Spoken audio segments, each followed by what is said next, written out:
Hi, Tom. Good to see you. Hey, Kat. Oh, thank you so much for joining me today. So, for people who don't know, Tom is a person that I met. We didn't work directly together at Etsy. I joined the team that Tom had left, and I believe it was the payments team. And you had moved on at that point to another position. I think was it at Justworks? But yeah, I remember seeing Tom's name a lot in reference files and historical context and documentation. I'd be like, who is this person? And then a couple of years later, I actually got to meet Tom and I was like, oh, this person's so nice and has a lot of great thoughts. We're both very existential. And so occasionally we connect and just get to reflect on what the heck is our jobs. And yeah, I really look up to Tom as a designer and just a practitioner who's been in the industry for a long time at this point and has been able to figure out something that's really sustainable. In the staff designer, Tom is in chapter 9, which is all about what comes after the staff level. Yeah, grateful to have you on as a principal designer at Justworks. So please, Tom, tell us who you are, what you've been up to over the past year and a half since I talked to you for the purpose of the book. Yeah. I'm Tom Takigayama, principal experience designer at Justworks. Like Kat mentioned, I had left Etsy's payments team, which again, I think was probably the best team I've ever worked on in my career. When I heard that you were a designer there, I'm like, oh, I know Kat's gonna be awesome. But I left Etsy and then went to Justworks and was a senior designer there, got promoted into the staff designer role. I would say that promotion was more to keep me around. I think in your book you talk about how there's certain titles are there that are there to get people to keep people to stay or because of their experience. It was definitely early JustWorks. And then my time at JustWorks has been there for over 10 years. It grew from a design team of myself and my creative director to right now there's about 40 designers and there's been Wow. a lot of different growth pains and growth journeys during my time there. So I started as a senior designer, I got promoted to staff designer, and then we had a team of four product designers, and my creative director was going to focus more on the brand and marketing side and needed someone to focus on the product design side. So he asked me to become a manager, and I said, okay, I'll do it. JustWorks felt like a safe enough place where I could do that. And then I just grew the team from 4 to 14. Uh, a lot of growing pains, a high growth startup at the time, and a lot of good lessons learned. And then in 2021, I decided to take a step back and focus on becoming more of a individual contributor. And luckily at that time, JustWorks was starting to invest in different areas invest in different areas and initiatives. So I was able to kind of transition unofficially back to an IC role. And then since there has been ping-ponging back and forth. And then I guess the most recent year or two has been working with Jay Harlow, the very first VP of design at JustWorks. And that's been a great learning opportunity for me to, one, define what a principal role is at JustWorks, but also learning from a VP of design and how they navigate at that altitude and the different relationships and strategies that he kind of implements. Amazing. Yeah, it sounds like one piece of a lot of your career growth at JustWorks has been being somebody who is consistent and present. You have a long tenure there, which is great. So you have a lot of historical knowledge, I imagine. And then it sounds like you've also been very flexible and willing to shift as is necessary so that you can support the business in whatever ways that they need. And they've rewarded you, it sounds, when necessary. And also, yeah, it sounds like there's, of course, been some career ambiguity around what is this job? We don't know yet. But it sounds like you've been flexible and helping to solidify and clarify what that work actually is and how the staff and the principal roles can be helpful to the business. Is that right? Yeah. I think flexibility is a great word because I think, especially the higher up you go, there needs to be a business case for your role. I think you also mentioned that in the book or one of the people you interviewed did. And it's so true because I think the switch for me became when I was like I'm doing the work to be able to achieve that next level and being like I'm due for this promotion and going from like, wait. No, there has to be one, a business case for it, and two, you have to also show why the value that you're going to bring to the company and the customers in order to do that. But flexibility is so key because without that, then if I had remained rigid, then I would have burned out years ago. Flexibility allowed me to seize the opportunities as they arise. And I feel very fortunate that those opportunities did come, but I also made sure that I made my own opportunities where I could. Yeah, I remember in chapter 9, I ended up quoting you. You described that your responsibility as a principal experience designer is to help connect experiences across different teams while connecting the business to those experiences through design. And so you're operating at this altitude where it's like, okay, what is the next phase of the business? How do we make sure that we are finding opportunities and exploring different worlds that could be? Can you talk me through what a project might look like for you? I'll caveat this by saying that with any role like staff or principal, you have to do the things at that altitude, but also be able to do and be ready to do everything below it. There's no typical project. The primary consistent theme of all the projects I'm on is massive ambiguity, which I think I know staff designers also have, but I say that it's a higher altitude where my partners are executives and other directors and taking what they're thinking and modeling it out. So one of the most recent projects that we've done is taking, let's say, last year or prior year's strategic memos.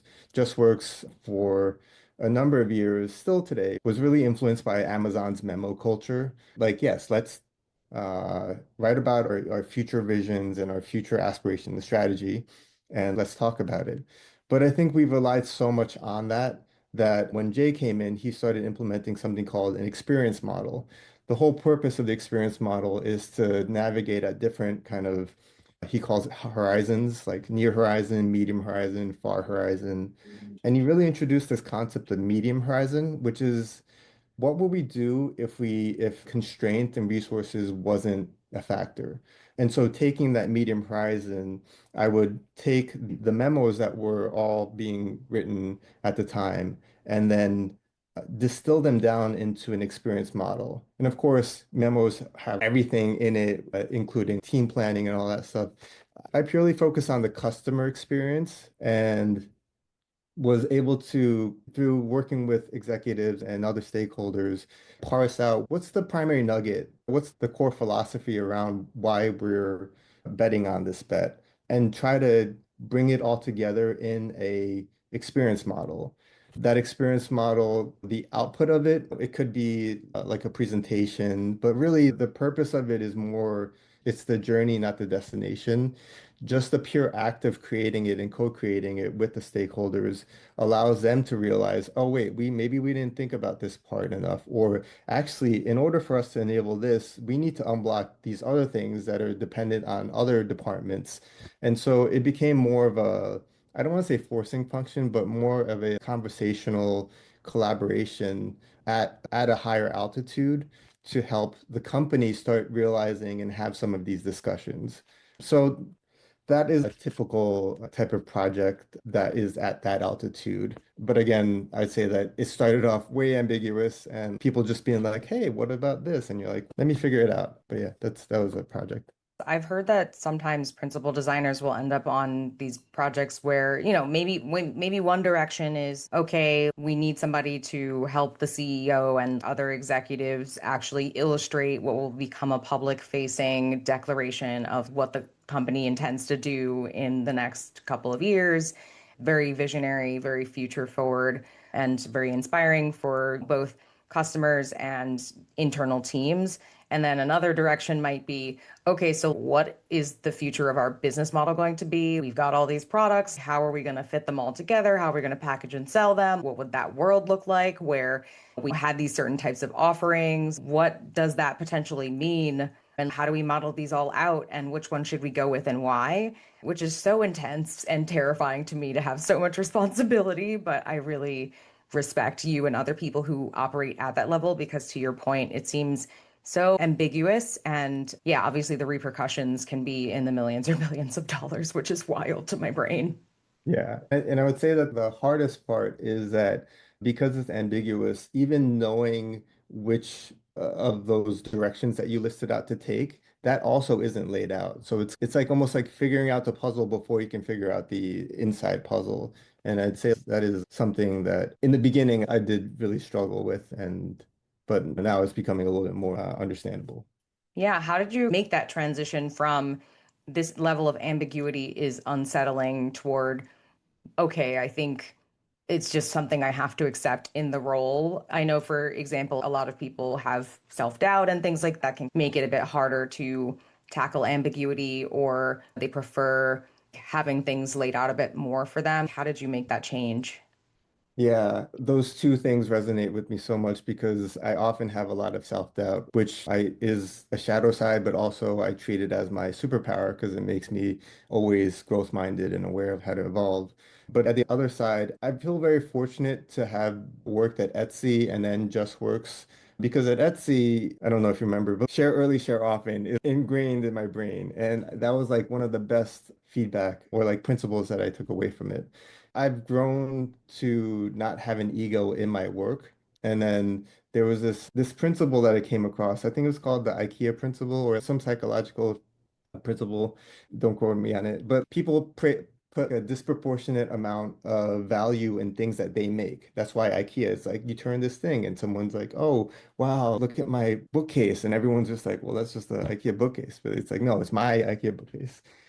I always thought about that and being like, "Okay, so I don't see my designing or generating of artifacts or even ideas as mine or tied to my ego. I only care about the end output. So I always want to naturally seek out different opinions. And I love being in that because I think it makes the work that much stronger.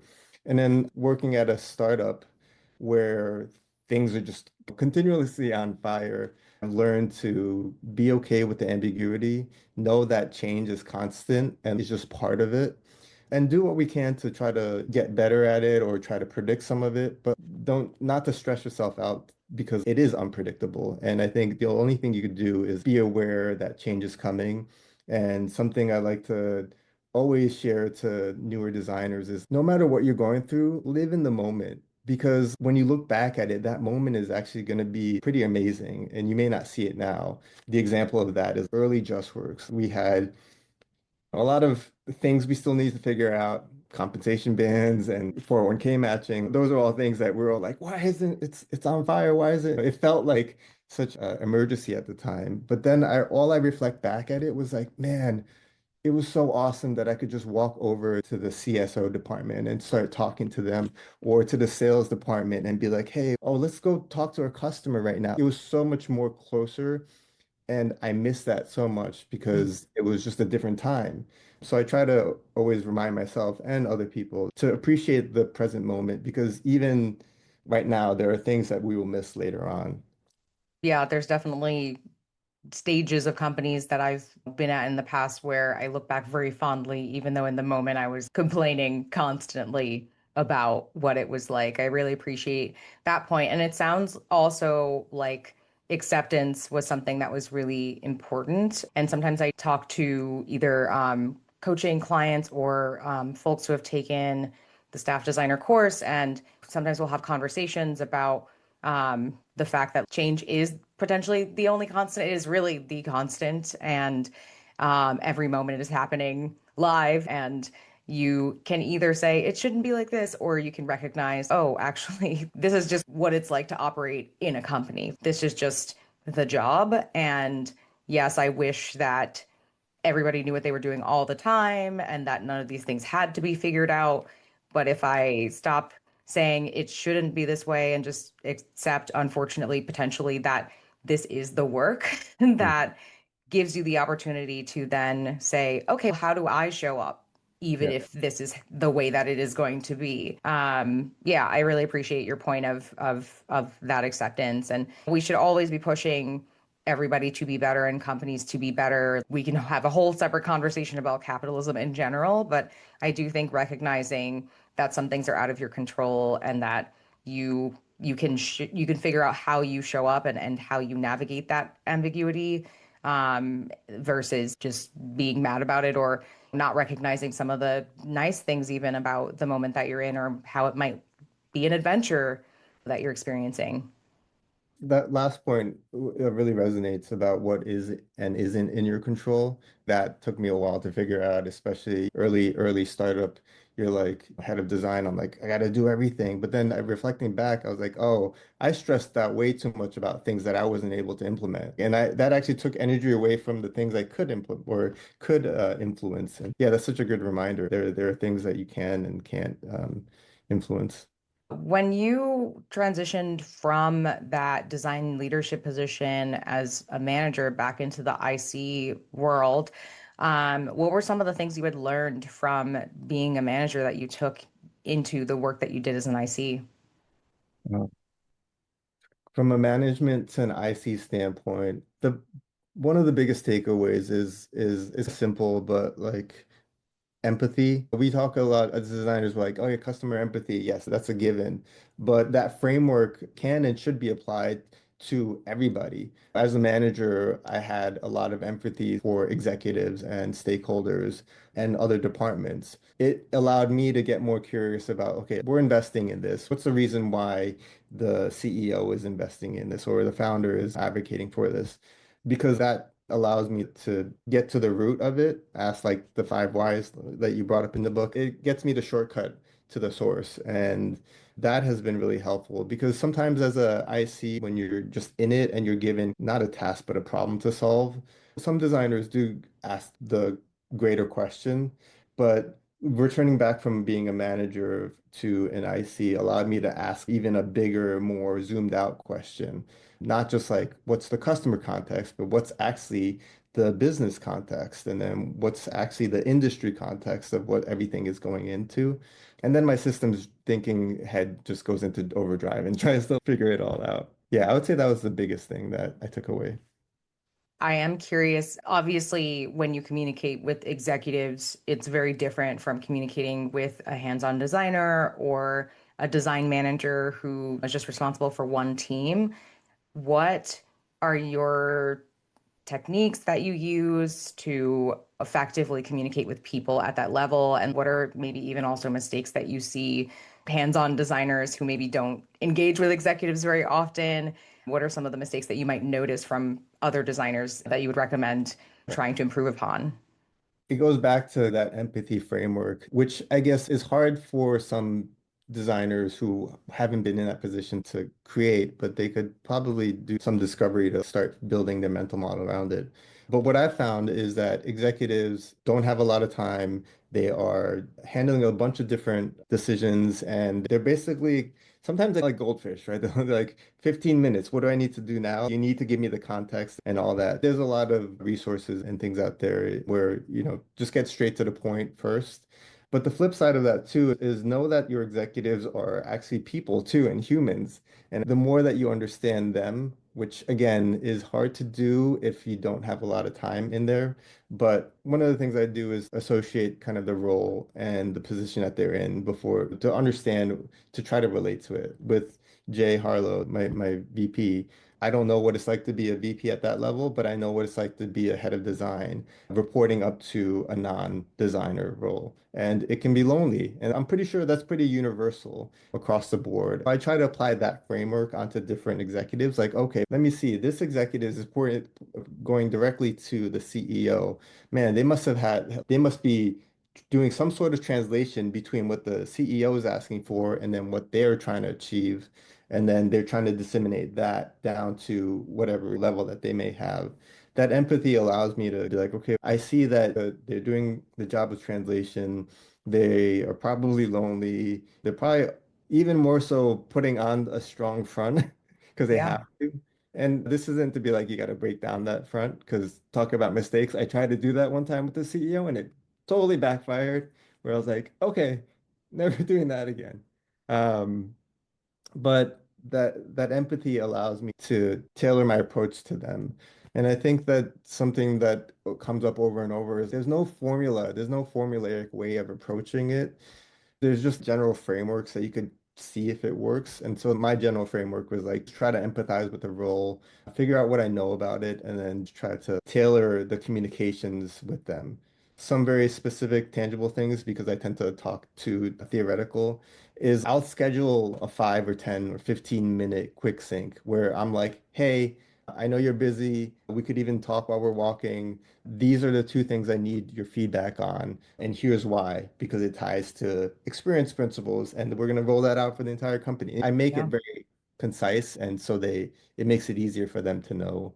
Oh, another tip would be I read this book, Team of Teams. It's a really amazing book, but one of the key takeaways was basically if you want your boss to be able to say just yes. And one way to do that is to say, I intend to do something this way. And you reference it in your book too as well, where it's taking a active voice instead of, or active voice. Yeah. Yeah, active. I think all those things really help. But again, it's not one key that unlocks everything. It's a lot of small chipping away at things. Yeah, that makes sense that you would, with a person who is so busy and constantly context switching, that you would want to figure out what is the most concise way that I can convey this information to them and then make it very clear what decision I need them to make, Yeah. and that you would want to provide the information that is necessary to get them to just opt in or to react and to give you feedback, and that you would want to be as respectful of their time as possible. I love the idea of empathizing and considering, okay, if I were in this particular situation, how would I want to receive information? And obviously, they're a different person from you, but just that idea of putting yourself in their shoes can give you a little bit more insight than showing up with a full prototype and design documentation that's way too in the weeds for them. That's something that I've made mistakes in the past and had to figure out for a lot of executives. Like, we can talk all we want about slide decks, etc., but they love to be spoon fed because they're just doing a lot. They're doing a lot of things. And sometimes a presentation where you just piecemeal the information to them in 10 minutes can be more effective than trying to figure out how you're going to talk them through a prototype. Although, if you're at a certain stage in the work and they have been paying attention the whole time and magically they haven't been context switching for months on end, then maybe you can do that. But a lot of times when I present to folks at the VP level, I haven't seen them in 2 weeks, and so much could have changed during that time. So I have to almost re-prime them to receive the updates. So I love that point of just, hey, they are obviously incredibly smart and have a lot of history of work, but they're just very busy. So you are going to have to do some of that priming before you jump into something pretty complex. Yeah, and I try to make it fun too for them. Again, this is context dependent. I think it just works very open. I don't know how it is at much larger companies and corporations. Maybe it might be hard, but I think knowing that they're human Yeah. and they're probably in a lot of these boring status meetings. Sometimes you throw in something that's a little bit fun, start small and see if they're resonant to it, and then they build it up. Yeah, that's great. And I know you've been at Justworks for a while, but one other thing that a lot of times course participants will ask me about is how do I even get this kind of work in the first place? How do I get these kinds of projects that show off that I can operate at that next level? How was that for you? Was it that people started just coming to you because they knew that you were a reliable person? What, if you can remember when you started to notice the stretching beginning? Reliability does play a big factor into it. You have to be doing the work for a long time for people to notice. I think I wasn't particularly good at self-promotion. And again, there was a chapter in your book where it's like, you got to do it. And I'm like, yeah, totally. I had the privilege of being at JustWorks for so long that my tenure speaks for itself, and then I can build on that. But early on, whenever I encountered problems or things that could be improved, I would always be proactive with it. It's small things like first few years of JustWorks where we were having communication problems with the company. I think we went from, I don't know, 200 to 300 or 400 people, and we were having just trouble with it. I was like, you know what would be cool if we use one of those TVs that has nothing playing on it, and we just started doing slideshows. So I hacked together something with a Google Chrome bit or something like that and started creating those slideshows. And no one asked me to do it. I basically was that beg for forgiveness rather than asking for permission. And I would do those sorts of things at a number of different scales and maybe starting small first with what I can influence and what I can't. And even as a head of design, I'd be like, okay, so let me figure out what else is needed, and was able to hire our first content designer or UX writer back then. It was like finding these moments to go beyond my role because I didn't really see it as, oh, my role or not. I just saw Mhm. it as like, okay, here's something that would make things better for the company or things that would make it better for the customer. And I would just go proactively do that. Another major one that I like to remind everyone, especially the engineers at Justworks, is that I started the very first Justworks Hack Day because nobody was doing it. And I called it the Customer Delight Hack Day, where all we focused on was like customer value stuff. I got some pushback from engineering, be like, why is it just about this? And I was like, it's okay, maybe the next one. But again, no one asked me to do it. I just was like, you know what? I think this is needed, especially right now because we were shipping so quickly with everything. Those are just a few examples of just not asking for permission and just going out and doing it. And so that led to the repetition that I could be someone that they can rely on. The things that you were choosing to go out of your way and do were things that you wanted to be known for and that were helpful to the business as well and the customer experience. And I imagine aligned with some of the design team's broader goals as well. You obviously want to have a quality experience and that can result in better retention. For example, you were doing things that the business actually found valuable because I know a lot of folks, they're doing things that maybe they're valuable to other employees, but they maybe aren't valuable to the business itself in quite the same way. And that's something that I have to often push people to consider. Like, where are you spending your time? And maybe if you do an audit of that, you might recognize, oh, the issue is that I'm running team dinners and stuff rather than running a hack day. Right. And it's again the empathy and the curiosity behind what does the company, need and not just seeing it as like this entity that's preventing you from doing stuff. I think it's a huge thing. That's real. I also know that you mentioned that part of the growth for you was just you'd been in the company for a long time. And so your work was starting to, in some ways, or your tenure was starting to speak for itself. But also, obviously, it sounds like you were prioritizing putting in the right initiative. A lot of the students that I work with in the staff designer course are asking the question of, oh, how long should I expect to be at these levels? Where should I put my expectations? I'm curious what your answer is to that kind of question. Oh man, I'm curious to hear your answer, but it's so difficult to give a definitive number because so many factors play into it. Like it's if the company is ready for that position. And even if they're ready for it, like ready just doesn't mean that there's a need. JustWorks probably needed a VP of design for many years, but then didn't actually act on it until they actually felt the pain of not having that role. And so it's so dependent on the quote unquote business case. And if someone's in a staff designer role for a long time, it's really difficult to be like, how much longer do I need to stay in here? It depends on the context. Maybe this is a cop out, but the way I try to transition that question is to not like how much longer do you need to stay to get promoted. It's more like what's the value you're getting out of your current position? Are you still growing and learning? And then understanding what is the need behind it. Is it that you're not getting paid enough and you want to get paid more? Is it that you're not getting the recognition and you want that title to gain that recognition? All those things are achievable in a number of different ways.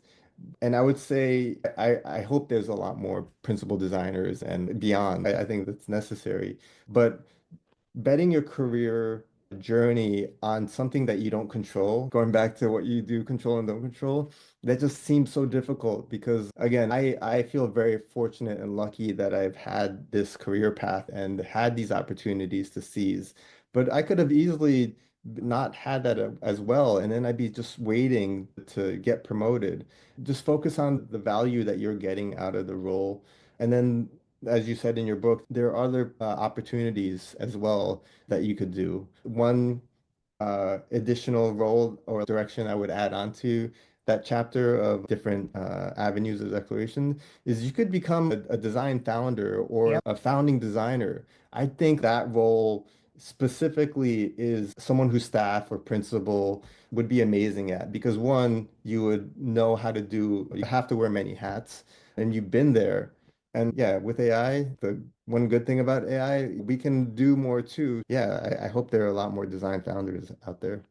Yeah, that makes a lot of sense. The idea of focusing more on what are your professional goals and what are your lifestyle goals? What bills do you need to pay? Where's the motivation coming from? Examining that and letting that be the question versus, okay, how long do I have to be working at this company? And honestly, my answer would be quite similar. It depends. There might be a world where you can look at some of the common standard tenures of designers or how long that they've been working and predict, okay, a person who's been working for somewhere between 15 and 20 years probably has maybe accumulated enough experience to be a principal designer, maybe, but it also depends on the type of work that you're doing and how much you're stretching yourself constantly and how much ambiguity you're comfortable with.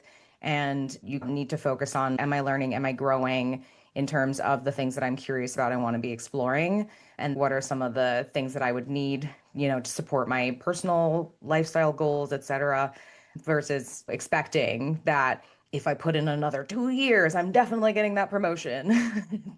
Yeah. And actually, you made me remember a tangible example, which right now at Justworks, we have two principal designer roles, myself and Pavel.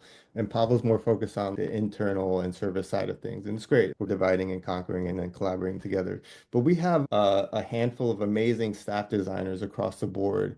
And I think Jay is transparent about it. You have Tom and Pavel, unless they leave, unless we leave, there's no role for it to fill.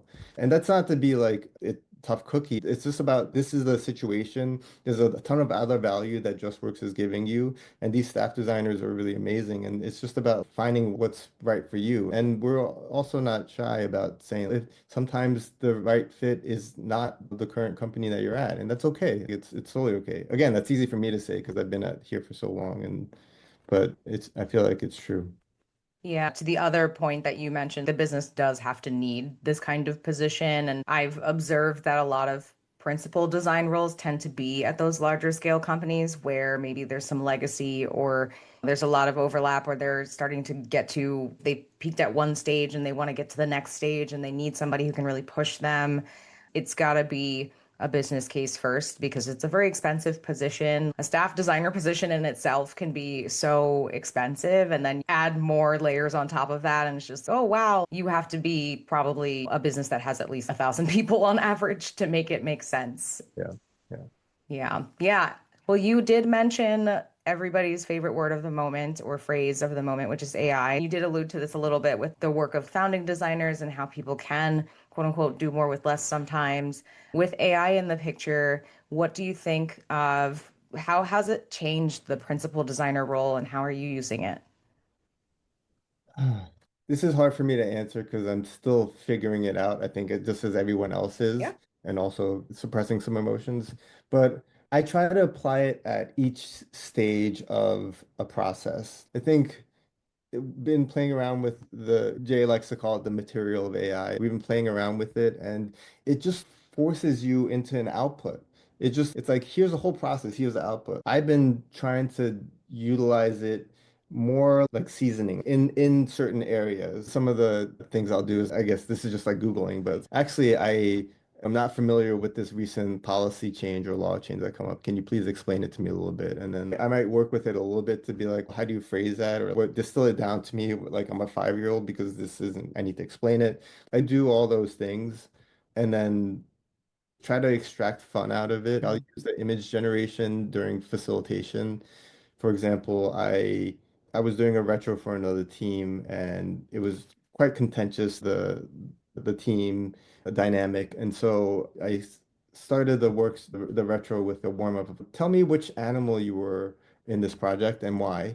And it allowed people to take their ego out of it and be like, oh, I was the wolf because I went out and found all this data and I brought it back, or I was the whatever. And then that was good. And then at the end of the workshop, while they were during the break, I generated a poster of all these animals just to be like, okay, let's use AI to make something tangible, which I wouldn't have been able to do before and make it a little bit more delightful.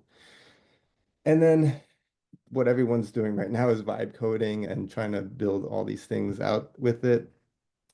I'm still experimenting with a bunch of different approaches and frustrations with it. I don't know. What it's helped me to do is reinforce the value of hardening your idea.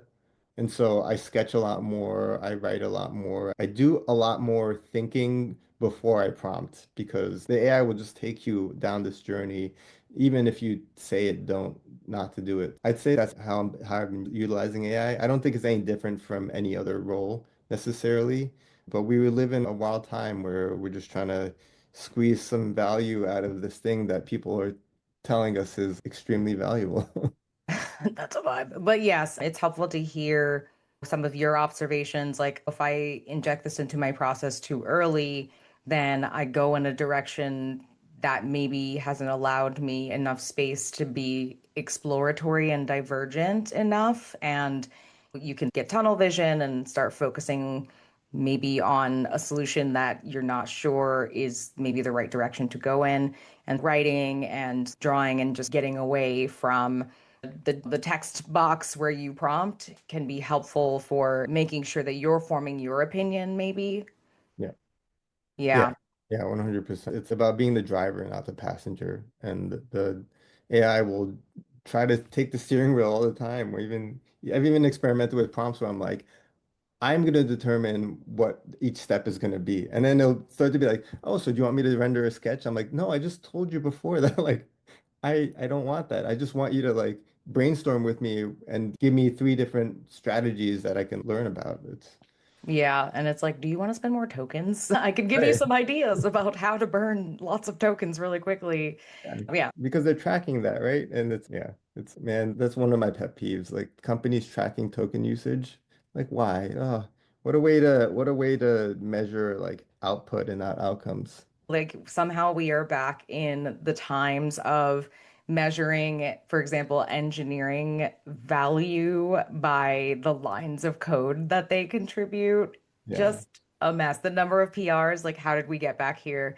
I was talking to Jessica Harley and she mentioned the idea that we went full circle back to should designers code times, which I also have been feeling heavily. So it was very validating to hear her say that. And yeah, I also feel very validated by a lot of what you've said. Yeah, that's man, the should designers code. It really is like full circle back. Yeah, I don't know how we've done it. One question I have as we get a little closer to the closing out is speaking of somehow we've come full circle, what is keeping you in design right now?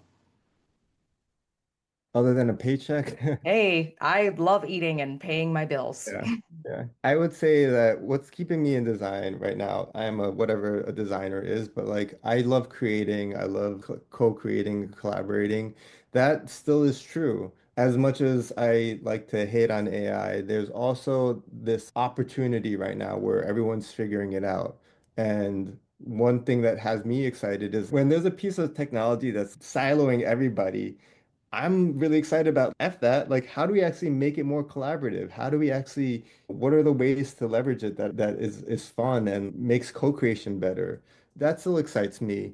I'm still in design. I'm still at Justworks because I'm a lifelong learner and grower. There's always something for me to learn and grow into. Right now, the growth that I'm experiencing is how to operate a design team at a larger scale, not a massive scale, but a larger team scale, how to influence the organization with that. I'm learning a lot from Jay and Pavel and the other directors. Those are all really great moments that still keep me around. Just the fact that I'm growing is keeping me a designer. That's great. And yeah, love that. I asked that question because right now we see a lot of people burning out. And so I'm always curious amongst the people who do decide to stick around in the position. It's just valuable to understand where you find the energy. So thanks for sharing. I am also curious. So, say that somebody just got a principal design position, they went through all the interviews and stuff, and now they're in the role. What advice would you have for somebody who is new to that position? Oh, man.